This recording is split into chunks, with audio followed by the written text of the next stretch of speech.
Perwakilan Bank Indonesia Nusa Tenggara Barat menyatakan pertumbuhan ekonomi di NTB terus membaik meski berada di masa pandemi. Berdasarkan data terbaru, pertumbuhan ekonomi di NTB memasuki triwulan ketiga mencapai 0,13% dan tidak terdampak krisis secara nasional. Geliat pertumbuhan ekonomi per triwulan di masa pandemi dinyatakan terus tumbuh dengan baik meskipun sempat menurun pada awal munculnya COVID-19 pada awal tahun 2020 lalu.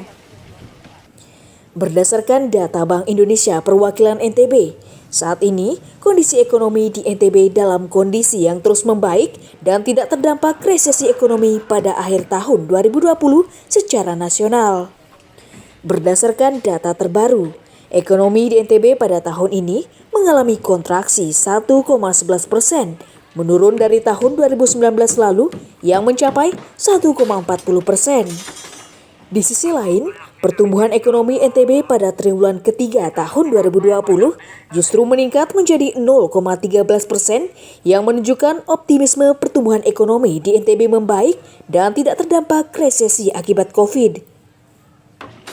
Adapun faktor yang menyebabkan pertumbuhan ekonomi membaik diantaranya adalah nilai ekspor pertambangan yang mencapai 44,63% yang mampu menjadi penyeimbang di tengah tingginya belanja pemerintah dalam penanganan COVID.